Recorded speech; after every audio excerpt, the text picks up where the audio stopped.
Do you love breakfast food as much as I do? Well, you've come to the right place. Let me show you how to kick regular hash browns and eggs up a notch. Let's get after it.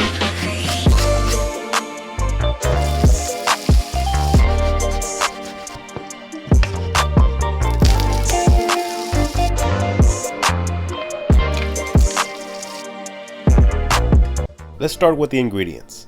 The following ingredients will be for approximately 3 people. 3 tablespoons of butter, 3 tablespoons of olive oil, 2 leeks. If you can't find leeks, you can use green onions, but I highly recommend trying the leeks. Gruyere cheese, which is from Switzerland and has a nutty, creamy, salty taste. 1 pound of potatoes. I recommend the gold potatoes. They're a little less starchy than the russets, which will help them retain their shape when we cook them. I'll show you a little later an example. Salt and pepper to taste, and to top off our hash browns, some tarragon and 2 eggs per person. Before we start cooking, this dish is actually called a potato rosti, which originated in Switzerland and is the same as hash browns here in America. Now just FYI, this dish is not my recipe.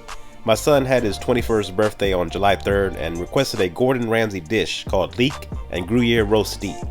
So I'm not claiming this to be mine, but I will show you an in-depth way on how to cook this dish, and to instill some confidence that just because a world-renowned chef cooks a dish, it should not intimidate you to not try and make it yourself. So let's go ahead and get started. Let's start by getting a pot filled with enough water to cover your potatoes. I have hungry young men to feed, so I'm making 3 pounds. We're going to parboil the potatoes, which means we're going to give them a head start in the cooking process, but not cook them all the way through. Bring to a boil and cook them for about 10 minutes. Get a pan with half a tablespoon of butter and olive oil. This will be to cook the leeks. Let's start preparing our leeks. Cut off the dark portion of the leaves. It doesn't have to be exact. Slice them in half, keeping the root intact, and give them a quarter turn and slice down the middle again. Here's a close-up view of all the dirt and mud that are found in the leeks. The way we're cutting them also helps to clean them out real easy. Run them under some water and spread each part of the leek apart with your fingers and remove any leaves that you feel won't make the final cut. Get all that dirt out. Leeks have a mild onion flavor and are perfect for soups and sauces or meals that contain cheese or cream. It has a real nice silky texture when they're cooked. You could probably get away with using green onions, but the leeks have an even milder taste compared to the green onions. So I highly recommend the leeks, you won't be disappointed. Let's go ahead and tackle the Gruyere cheese. Before we do that, the cheese has a wax rind on it right along the edge. Let's cut that off before we start shredding the cheese. Now let's start shredding and make a mountain of cheese. And if you love cheese, check out my wine and cheese board video that came out not too long ago. I'll leave a link at the top of the screen for you. Now let's go ahead and cook our leeks. We're not looking to add any color to them. Pan is set to medium and we are only cooking them for about 3 to 4 minutes until they become translucent. They don't take too long at all. Now while the leeks cook, let's check on our potatoes. Grab a fork and they should be able to go in easy, but then you should feel some resistance once getting close to the middle. These are ready to go. Our leeks have been cooking for about 5 minutes. Let's go ahead and put them in a bowl and place them to the side to chill out. Now let's drain the potatoes and get a bowl with some ice water. Place the potatoes inside so we can stop the cooking process. This is something that can definitely be done the day before. It's potato peeling time. Get your potato peeler and use the serrated portion.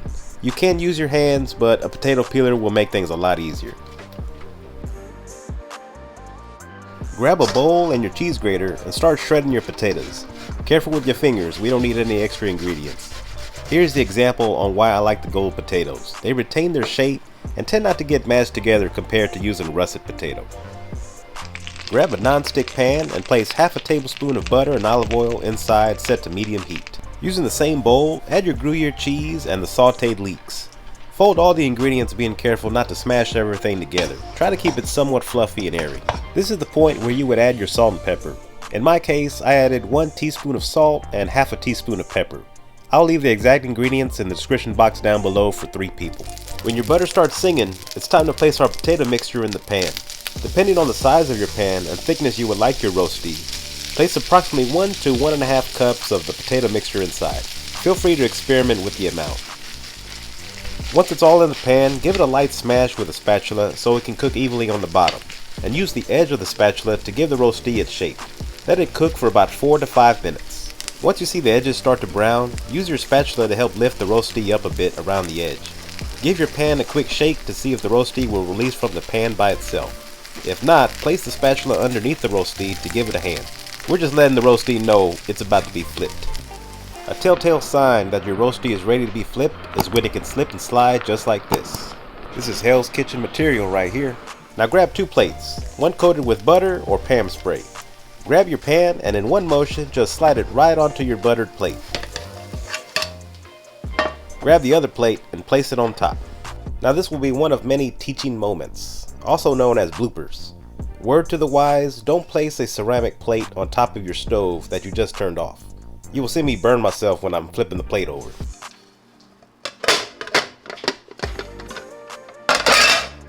No biggie, the show must go on.